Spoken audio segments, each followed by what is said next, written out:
This video is a review of electric charge, force, and circuits for AP Physics 1. To start, I'd like to talk a little bit about where electric charge comes from and how it gets factored into physics problems.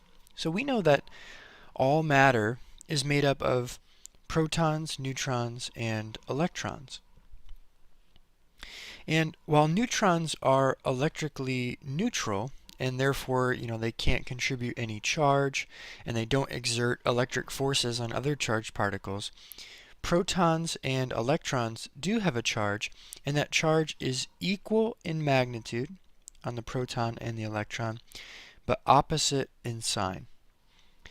And the magnitude of that charge is 1.6 times 10 to the minus 19 coulombs.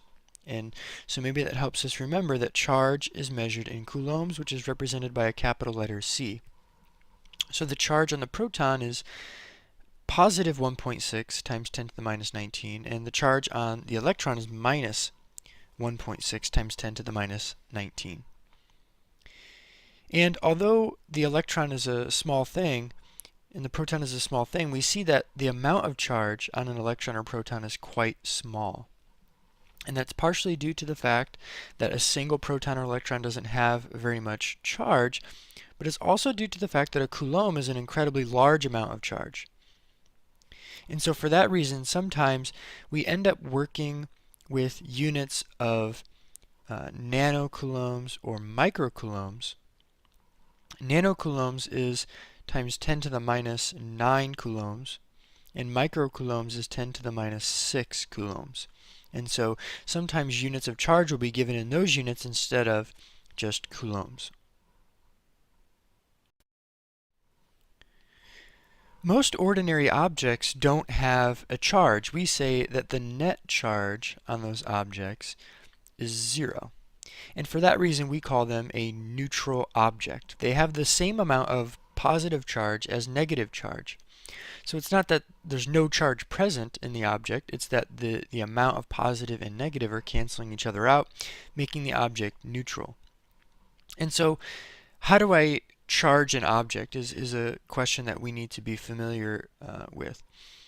So if an object becomes charged, then it either has an excess of electrons or it has a deficiency of electrons. Electrons have been removed.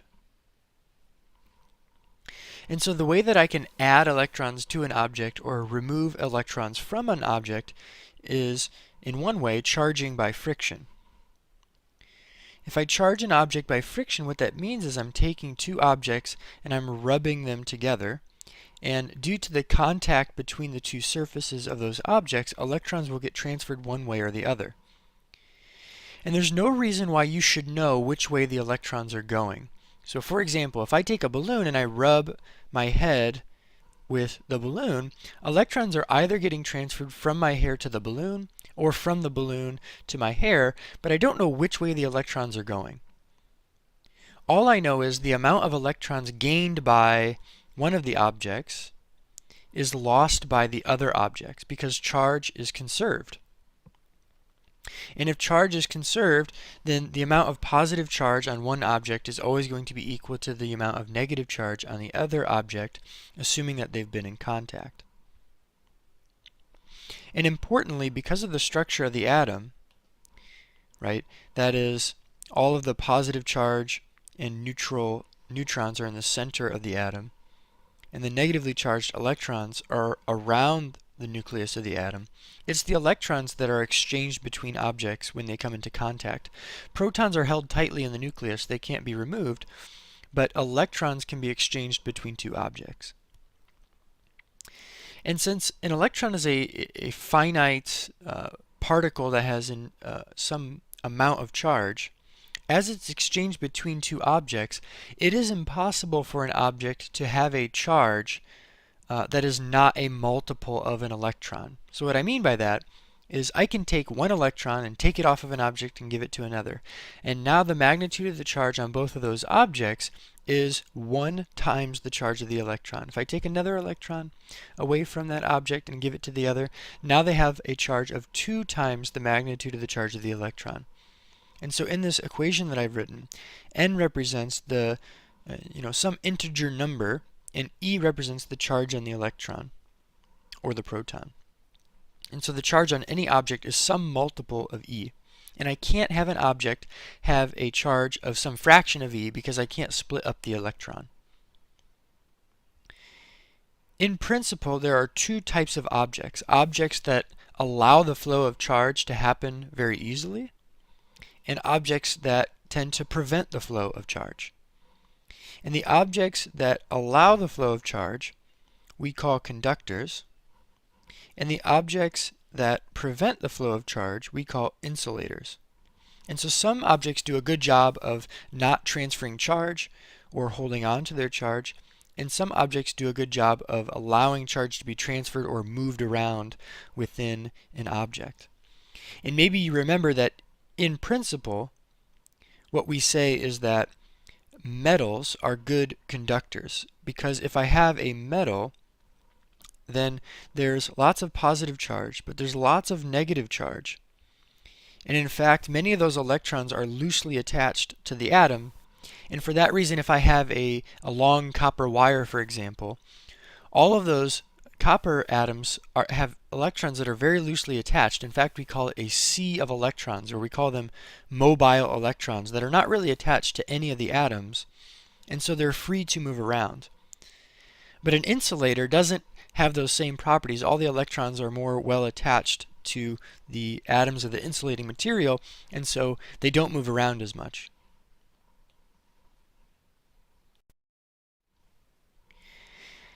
If I get to the point where there are a couple of objects that have a charge, then those two charged particles exert electric forces on one another. So anytime there are two charged particles, they can exert electric forces on one another. And it only works if there are two. In the same way that in order for there to be a gravitational attraction between two objects, they both have to have the same, not the same mass, but they both have to have mass. In order for there to be an electric force present, there must be two things that have a charge.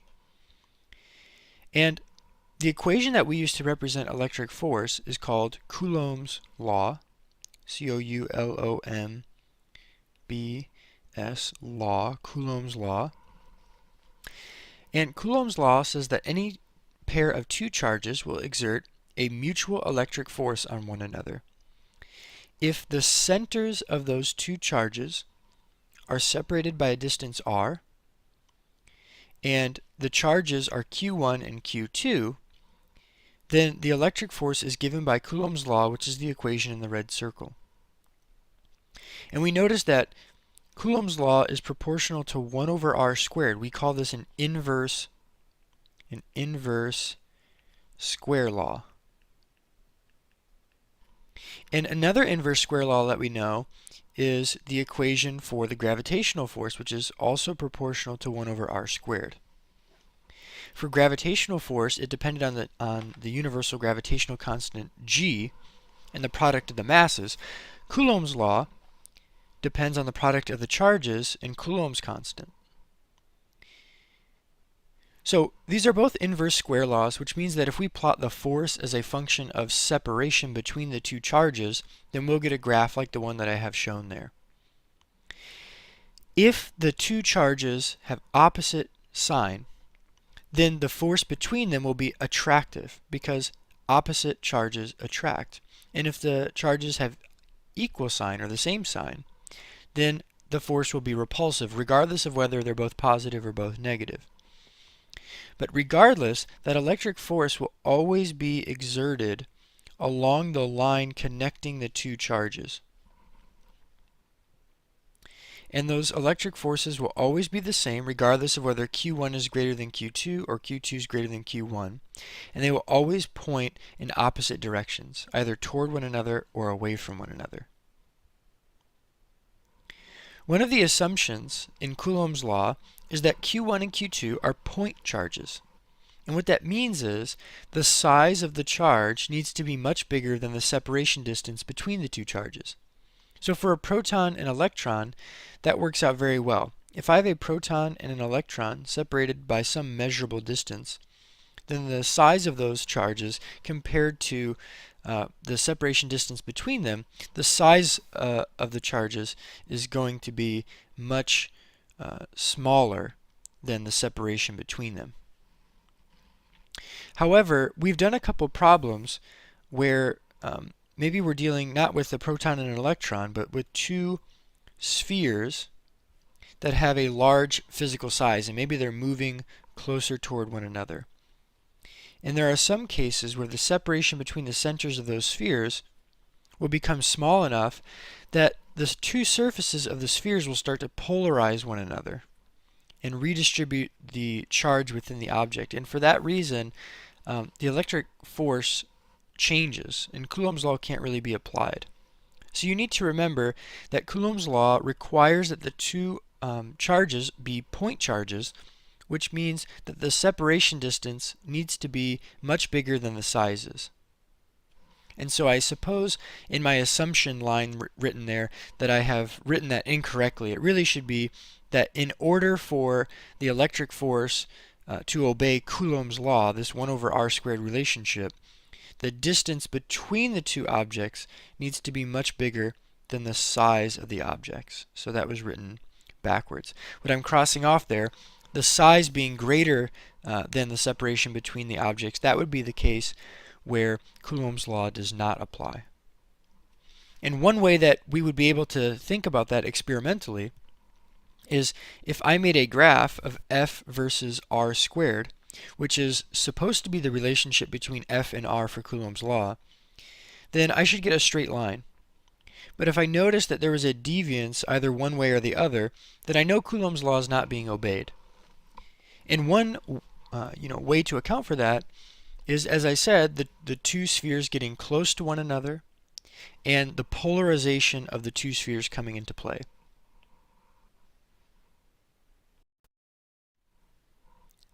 So we just talked a little bit about how if I take two objects and I rub them together, then electrons can be transferred between those two objects by physical contact. But I can also induce a charge in an object without having to rub them against one another, and we do so because of polarization effects. And this can occur in both conductors and insulators, so I have two examples. First, I'm going to take this balloon on the left-hand side and I'm going to rub it against something. So I am going to charge the balloon by friction. And maybe in charging it, it acquires a negative charge. So what that means is whatever I rubbed it against acquired a bunch of positive charge because a bunch of the other object's electrons are now attached to the balloon. So I take this balloon and I put it next to a wall, and the wall does not have a charge. Nobody's rubbed it. It has equal amounts of positive and negative charge, and it's more difficult to remove the charge from the electron or from the wall because the wall is an insulating material. But when I stick the balloon to the wall and let go, it stays there. The reason why it stays there is because in the wall there are a bunch of atoms, and those atoms have electrons that are moving around, or can be modeled as moving around like this. And as they're moving around, they are going to be repelled by the electrons in the balloon, the excess of electrons that are in the balloon. And for that reason, the electrons will start to get deformed like this and become more ovalish. The electrons will spend more time on the far side away from the balloon than they will on the side close to the balloon because they are repelled by the balloon. In essence, as the electrons wrap around toward the balloon, they would get sort of slingshot back to the other side and spend more time on that side. And so for that reason, if you imagine many atoms in the wall all doing this, then effectively there would be more negative charge away from the balloon and more positive charge toward the balloon. So not that the positive charge actually moved or moved around or were moved out of the atoms. It's just that by consequence of the electrons spending more time on the right-hand side, there's more positive charge on the left-hand side. Therefore, because of the fact that the positive charge is closer in proximity on average to the negative charge than the other negative charges. There's an attractive force that can exist between the balloon and the wall.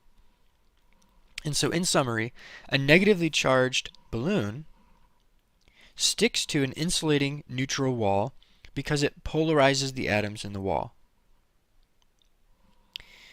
Second, I have an example where I've charged a rod, and maybe I've charged that rod by rubbing it with a piece of something, and that rod becomes positively charged when it's rubbed. And so I hold that rod near an aluminum can that's turned on its side. And what you would find is that the can will start to roll toward the rod. The can will always move toward the rod, and this is true even if I replace the positively charged rod with a negatively charged rod. And here's why.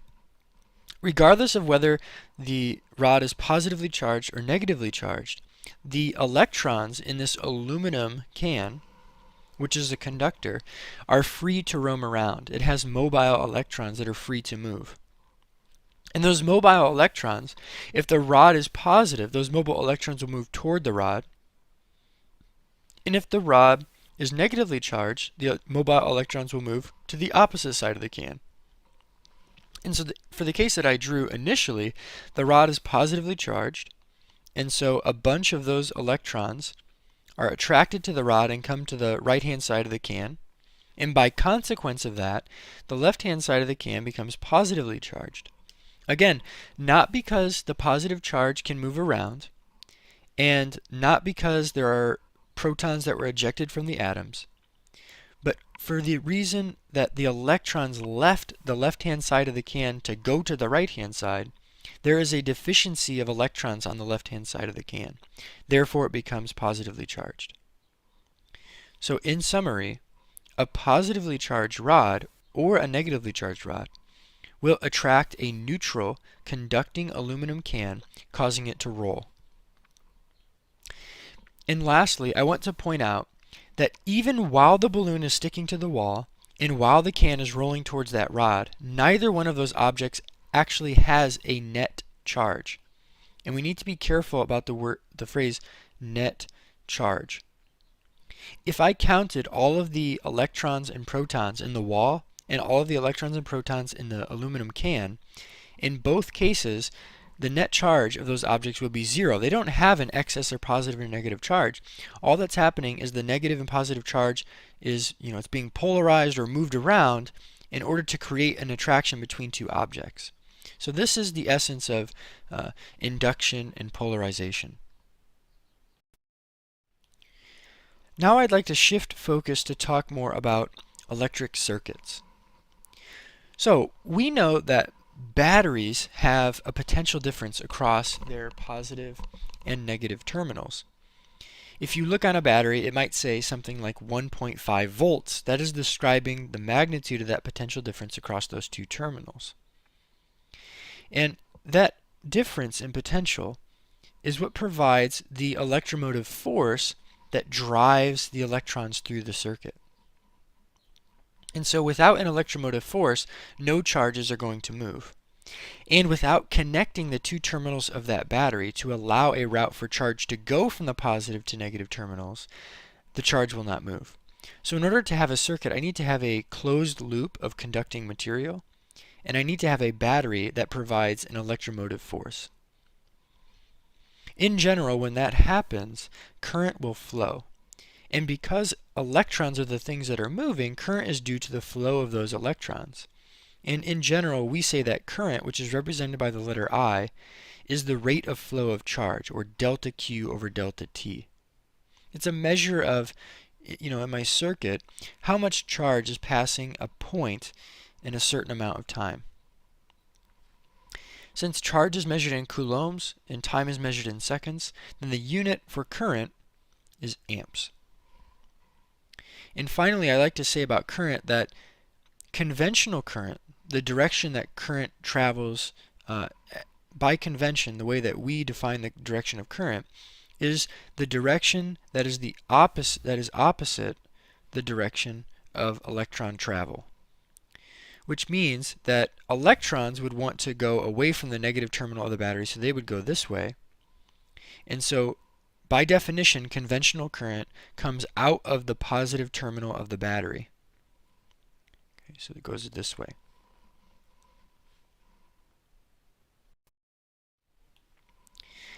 As charge flows through any material, it collides with other atoms, and because of those collisions, there's some resistance inside of materials. Now, some materials have very low resistance. The things that we make circuits out of that are conducting materials, like copper, have extremely low resistance. But most ordinary materials have some greater amount of resistance. And so in general, for regardless of what kind of material I'm looking at, how could I figure out how much resistance a chunk of something has? There's an equation for resistance that depends on three things: the resistivity of the material, the length of the material, and the cross-sectional area of the material. The resistivity is represented by the Greek letter rho, which is RHO. And the resistivity has units of ohms times meters, and it is a constant for a given material. And what that means is, if I have something made out of copper or aluminum or graphite or whatever, there is a particular resistivity that each one of those materials has, similar to how different materials have different densities that can be used to identify those materials.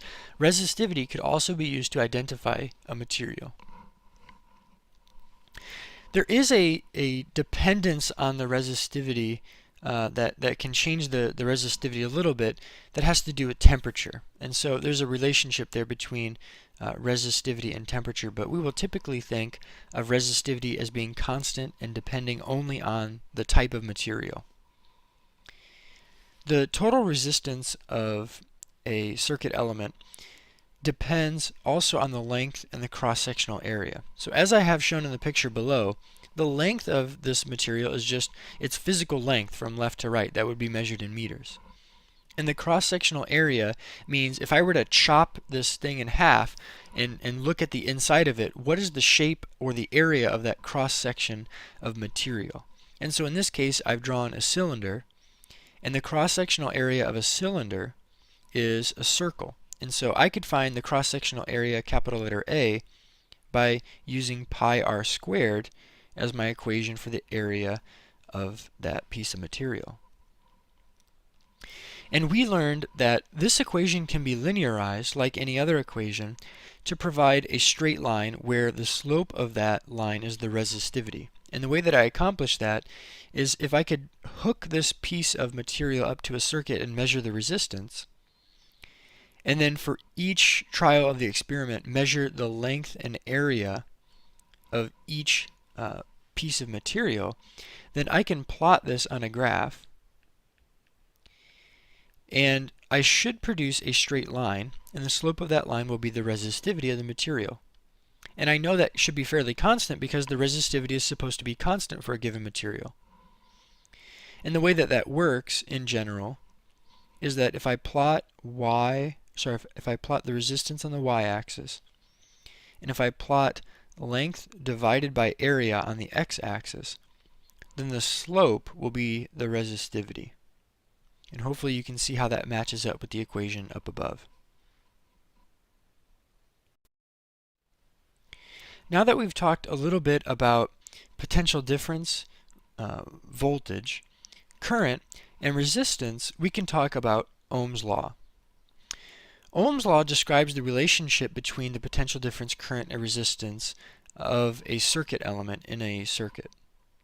And what Ohm's law says in particular is that the voltage across a circuit element is directly proportional to the current through it.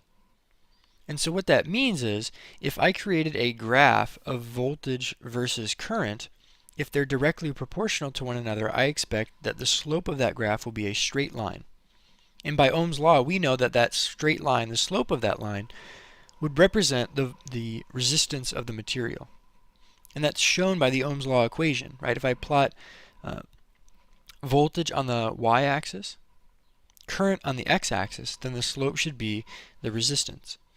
Therefore, V is proportional to I, the slope of the graph was linear, and so we could call this an ohmic material or an ohmic circuit element. And so if all of those voltage and current measurements were made of a resistor in a circuit, for example, then we could say that this resistor is ohmic because the slope is constant. If I measure the voltage and current across an object and I don't get a straight line, then that means as I increase the current, the voltage did not increase at a linear rate. It deviates from that line as is shown in the graph on the right, and for that reason the graph is nonlinear. And if the graph is nonlinear, that means the resistance is variable, and therefore the object could be said to be non-ohmic. And the point that I have below is that actually most real circuit elements, like light bulbs and resistors, are ohmic at low currents. So ohmic at low currents. But as I tend to turn up the current, these objects are going to heat up. And as they heat up due to those high currents, the resistance is going to change. Right? Maybe you remember thinking about the resistivity equation just a minute ago, and the resistivity of the material can increase or decrease depending on the temperature. And so if I'm having these large currents, then the resistance of the material might be fluctuating with those high currents. Therefore, if the resistance is fluctuating, then it's not constant and Ohm's law is not obeyed. So if light bulbs are getting really hot, or if resistors are getting really hot, then maybe Ohm's law is not obeyed and they become non-ohmic. But sometimes, even for something that's non-ohmic at high currents, it's valuable to take a graph like the one on the right and use the linear region, the region where it does obey Ohm's law at low currents, to figure out what the resistance is in the region where it's ohmic at those low currents. Regardless, if you want to do something like this, you need to perform an experiment. And so I'd like to briefly review, if I have a circuit and I have a resistor in that circuit, how I could make measurements of the voltage across that resistor and the current through that resistor. And so first I want to remind you that in a circuit, the symbol that I use for a voltmeter, which measures voltage, looks like this. It's a circle with a V through it. And then the symbol that I use for an ammeter measures current, is a circle with the letter A in it. And so in my circuit, how could I represent that I'm including those meters in the circuit in order to make some measurements? The way that I could measure the voltage across this resistor is I hook up the voltmeter in parallel with the resistor.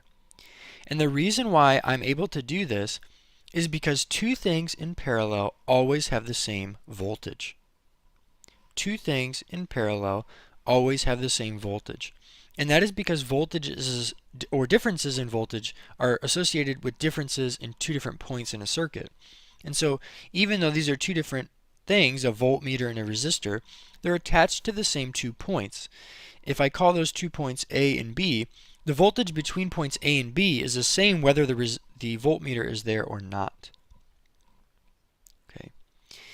And the reason for that is that voltmeter is designed to have infinite resistance. So the voltmeter is designed to have an infinite resistance. And so let's think about what that might mean and why that matters when I'm making measurements of voltage. If I attach the voltmeter there and it didn't have any resistance, let's say it had 0 resistance, then all of the charge would immediately flow around the resistor through the voltmeter back to the battery. And that would create a short circuit which can cause the battery to run out of usable energy very quickly. If it had some normal amount of resistance, then there would be essentially 2 resistors in parallel. The equivalent resistance of those 2 resistors would be different, the current in the circuit would be different, and it would manipulate the thing that I'm measuring. The only way that I can add a measuring device that measures the voltage that doesn't affect the circuit is if it has infinite resistance, which means when the charge comes out of the battery and gets to point B, its only choice is to flow through the resistor. It has no choice. It can't flow through the voltmeter. Therefore, the presence of the voltmeter does not influence the voltage or the current or the anything in this circuit. Secondly, the ammeter, if I wanted to measure the current through that resistor, could be placed at any point in this circuit as long as the ammeter is in series. As long as the ammeter is in series with the resistor. And the reason why the ammeter needs to be in series is because two things in series have the same current. And if I'm making a measurement of the current, then I need the ammeter to be in series with the thing that I want to take the measurement of. So that ammeter needs to be in series, and it is designed to have zero resistance. And let's think about why this might be the case.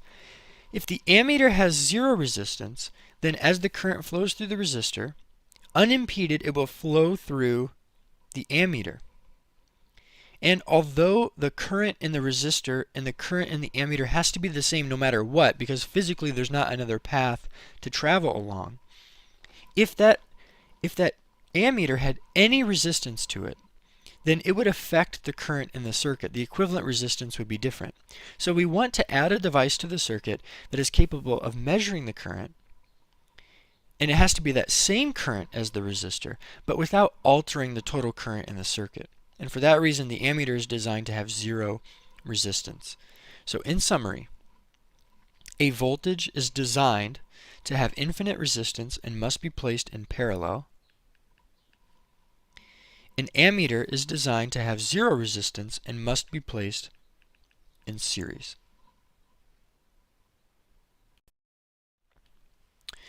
Now I'd like to talk a little bit about power, which is related to the rate at which energy is being dissipated by different circuit elements. So in general, if there is a light bulb that is in a circuit and that light bulb has light coming off of it, that must mean then there's some current that's flowing through that bulb.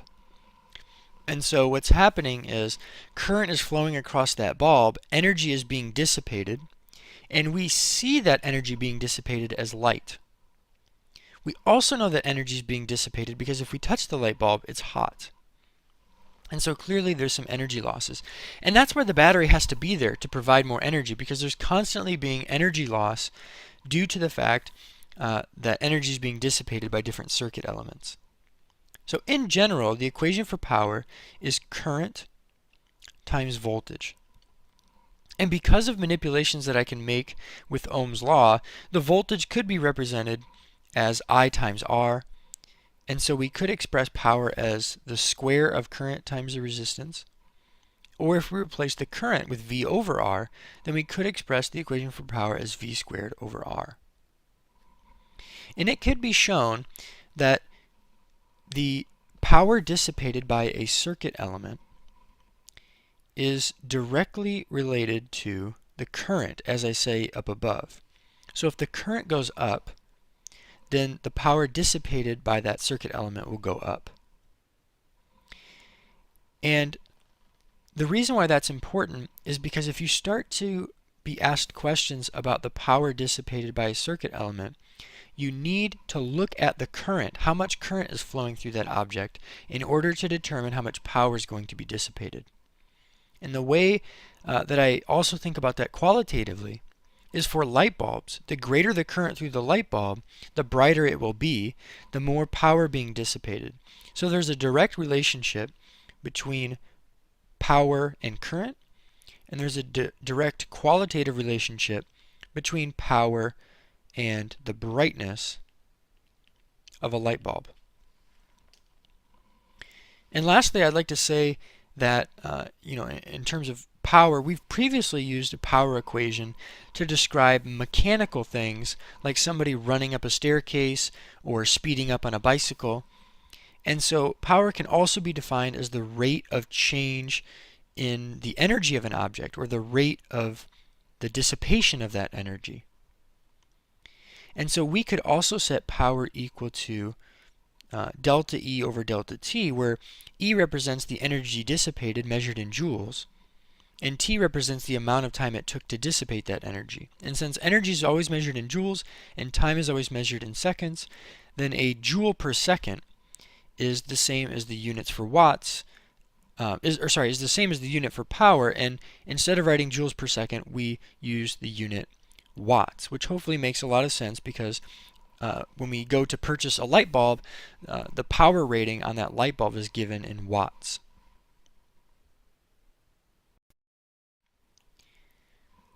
This next part serves to remind you of the differences and the similarities between series and parallel circuits.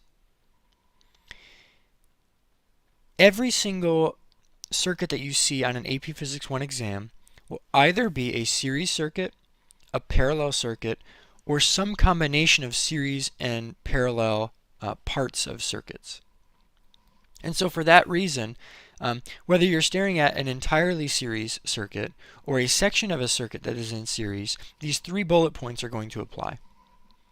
So first, the equivalent resistance, Rs, for a series circuit is found by just adding up the resistance of all the resistors in the circuit. And so if you know what R1, R2, and R3 is, you just add those 3 numbers up together to get the equivalent resistance. And remember, the equivalent resistance, what that means, what that represents is if I wanted to make a simpler circuit where I removed R1, R2, and R3 and I replaced it with a single resistor, but I wanted the properties of the circuit to be the same, then I need a rule for describing that equivalent resistance. I need a rule for how I add up the resistors to simplify the circuit. That's what the equivalent resistance does. So Rs is the value of that single resistor that would replace the 3 that I originally drew. Because there is only one path in a series circuit, the current everywhere in that path is the same. So the current flows out of the battery, and at this point, this point, this point, this point, this point, the current is the exact same. The current in a series circuit is the same everywhere, even after it's gone across the resistor, moved across the battery. And that is a statement of the conservation of charge. If the amount of charge flowing past a point at point A is a certain amount, then that same amount of charge needs to be flowing past a point at point B, because the charge cannot be accumulated anywhere. Because if there was a buildup of charge, there would just be a bunch of charge behind it ready to push it out of the way. Okay, so the current everywhere in the series circuit is very much the same. However, the voltage among the elements in a series circuit is going to be split. And so if the total voltage of this battery is V for the series circuit, then each of the resistors is going to receive some fraction of that total voltage. Each resistor will have a voltage drop across it that is equal to some fraction of V. Now, if each of those resistors has an equal resistance, then each resistor will receive 1/3 of the total voltage. But if one of those resistors has a greater resistance, there will be a larger voltage drop across it. And so now what's different about the parallel circuit? So first of all, I noticed that in the parallel circuit, the current comes out and there are multiple places for it to go. The current could go this way or it could continue straight. It could go this way or continue straight. And so for that reason, there are multiple paths. And we need to remember that a parallel circuit is defined as having multiple paths. And so for a series circuit, the current was the same everywhere, but that's not going to be true in the parallel circuit. In the parallel circuit, the current actually splits up into each of those branches. And you might imagine that if the resistance of every single branch in that circuit was the same, then the current in every single branch in that circuit would also be the same. But more likely than not, the resistance of one or more of the branches might be different than the other branches. And if that's the case, then the current will split unevenly. Alright, so the amount of current that goes into each branch in a parallel circuit depends on how much resistance is in that branch. And one of the things that we learned is that if there are only two branches, for example, and one of those branches has twice as much resistance, then it will have half as much current. And so sometimes we can get information in a circuit fairly quickly by just thinking about the ratio of the resistance to the current. If they have the same resistance, same current. If one has 1/3 the resistance, it will have 3 times the current. And lastly, the voltage across each branch of a parallel circuit is going to be the same. And the reason for that, as I said previously, voltage at a particular point is associated with the point, and differences in voltage, or potential differences, are associated with the difference in potential between two different points on a circuit.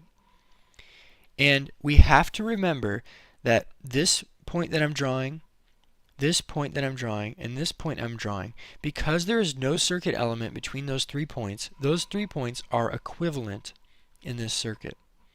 And the same is true at the bottom. So these 3 points are equivalent, and these 3 points are equivalent in this circuit. And what I notice about those points is they're directly connected to the 2 terminals of the battery. There's nothing between those points and the battery. And so for that reason, it could be said that every resistor in this circuit is connected directly to the battery. So every resistor in the circuit not only gets the same voltage, but they get the same full voltage of the battery.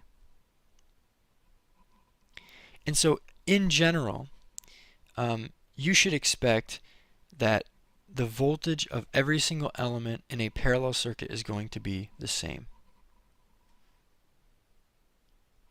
Now, what that means for us is if each circuit element is getting the full voltage of the battery, then the battery for the parallel circuit is going to die quicker than the battery for the series circuit. So let's say that I take resistors R1, R2, and R3, and I have two resistors R1, 2 resistors R2, 2 resistors R3. And I have 2 identical batteries. I hook up the series circuit, and I hook up the parallel circuit. Because the parallel circuit is drawing more voltage from the battery, because each one receives the full voltage of the battery, those light bulbs will be brighter. And not only will they be brighter, but because of that extra brightness that you can observe, you know that the battery in the parallel circuit is going to die faster than the battery in the series circuit. In the series circuit, the voltage is split. Each one only gets a fraction of that total voltage. The light bulbs will be dimmer, but the battery will last longer. And so for that reason, it should make some sense that for a series circuit, the equivalent resistance always goes up. If I add more resistors to a series circuit, the equivalent resistance will go up. Because if I add another resistor, the voltage is now split among the 4 resistors, and so the current drops. Each one experiences even less voltage drop. All the light bulbs are becoming more and more dim. But if I add, and this is strange, if I add another resistor to a parallel circuit, the equivalent resistance will go down even further. And so when I find the equivalent resistance, I need to remember that I do 1 over R1 plus 1 over R2 plus 1 over R3, and then I'm going to hit equals in my calculator. And then in order to find the equivalent resistance, which is on the denominator of this fraction, which is kind of weird, I would then need to take the reciprocal of my answer. And regardless of the values of R1, R2, and R3, what you will find is that the equivalent resistance of a parallel arrangement is always less than the least or smallest resistor. So if R1, R2, and R3 have resistances 3, 4, and 5, then the smallest resistor was 3 ohms. The equivalent resistance of that arrangement will always be less than 3 ohms. So in general, the equivalent resistance of a parallel arrangement will always decrease. And if I add another resistor, that's another resistor pulling more voltage from the battery that's equally bright. The battery is going to die even sooner, but the equivalent resistance goes down. because in order to provide that same voltage difference across each resistor, even when the new one is added, there has to be more current that's pulled out of the battery. And that is corresponding to a decrease in the resistance.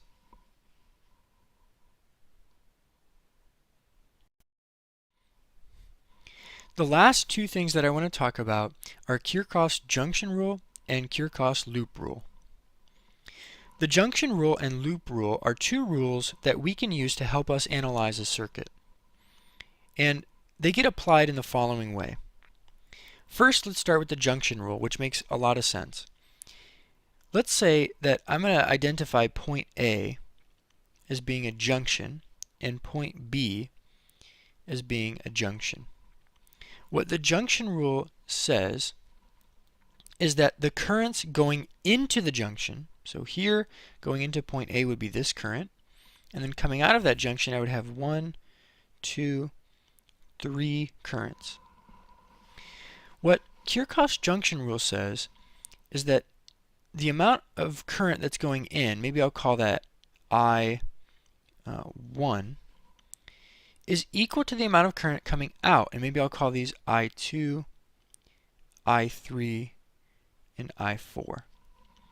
And so the junction rule at point A could be applied to say that I1 equals I2 plus I3 plus I4. And the analogy that I've often given is that if there are 100 cars that approach a four-way stop sign, there are 100 cars that need to leave the four-way stop sign. The number of cars that come into the junction and leave the junction is the same. And electrons do the same thing. The number of electrons that arrive at point A need to leave point A, and so the currents coming in and the currents coming out are the same. And at point B, we would do the same thing to say that the currents coming in, which is currents 2, 3, and 4, needs to be equal to the currents coming out. So I2 plus I3 plus I4 needs to be equal to the current coming out. And while I wasn't really planning on talking about it in this way, one important thing that we get here is I already wrote an equation that says I2 plus I3 plus I4 is equal to I1. And now I have an equation that says I2 plus I3 plus I4 is equal to, and it must also still be, I1. And that's one reason, or one thing that helps us remember that the current everywhere in a series circuit is the same. What I mean by that is, yes, these three resistors that I have drawn are in a parallel arrangement, but that parallel arrangement is in series with these other two resistors. So what I mean by that is I could combine the three parallel resistors into a single resistor, and then I could say that these three pieces of the circuit are in series. And so if the current through this red box on the left is I1, then the current through this box on the right must also be I1. Therefore, all of the currents within that box number 2 in those three resistors needs to add up to I1. So that's how the junction rule might be applied. The loop rule is something that's a little bit more tricky to understand, but is equally important. What the loop rule says is that if I start at a particular location in a circuit and I go in a loop around any loop that I want around the circuit back to that same point, that the sum of the voltage rises and voltage drops across all the circuit elements that I go around in my loop, and I can pick the loop in any way that I want, is equal to 0. And so what does that look like physically? So if we started at this point and we travel across the battery, there's going to be a voltage rise equal to the voltage of the battery. So maybe I'll call voltage rises positive. As I flow across a resistor, there is going to be a voltage drop. And typically in a circuit, you're not just told what the voltage drop is, you might be told what the resistance is. And you could simplify this circuit in order to figure out what the current through that resistor is. And then you would know the current and the resistance, so you could calculate the voltage.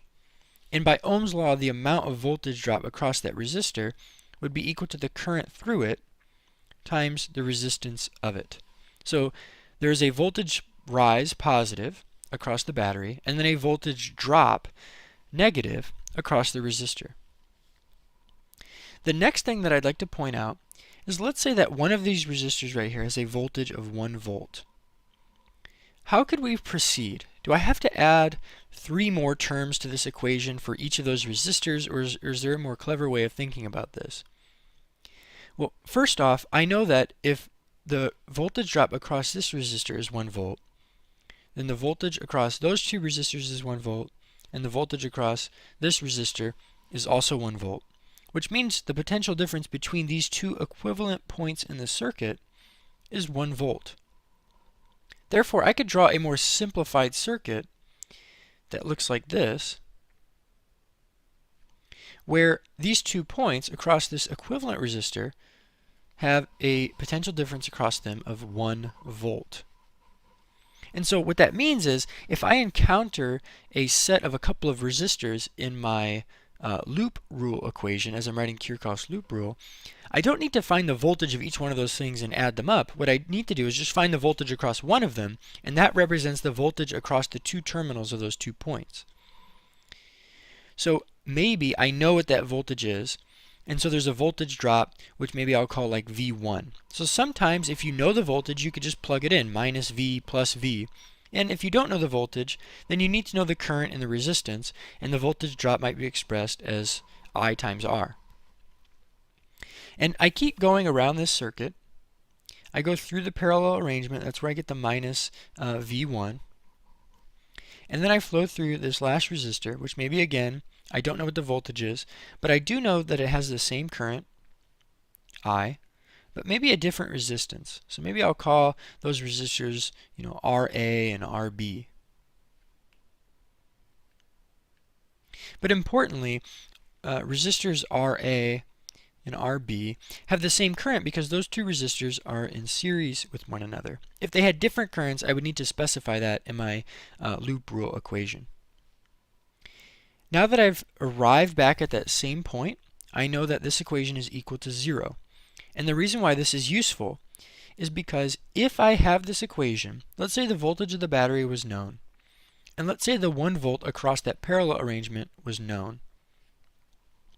If I was also told what the value of the resistor RA was and the value of the resistor RB was, I could very easily calculate the current that flows through this circuit. I would add some of those terms to the other side and solve for the current in that circuit. And so therefore, the sum of the voltage rises and drops as you go around a closed loop in a circuit could be a powerful tool for measuring some things in a circuit. So that's about it. The last thing that I want to leave you with in terms of circuit problem solving is to please remember that most circuit problems, there's some intuitive things like, oh, because it's in series, the currents are the same. Because it's in parallel, the voltages are the same. And so there are some intuitive things that maybe you can pick up on right away. But in principle, if you are solving a long circuit problem, what happens is this. I take the complicated circuit, I combine things that are in series and in parallel to find their equivalent resistance. I simplify the circuit as much as possible. Once it's simplified, I can probably find the total current in that circuit. Now that I know the total current, that's an added piece of information, I can build the circuit back up and look at the more complicated versions of my circuit diagrams to find new resistances, new voltages, things like that. So make sure that you have a plan for how you're going to attack circuits. We have Ohm's law available, we have the junction rule, the loop rule, and our knowledge of what's true about series and parallel circuits.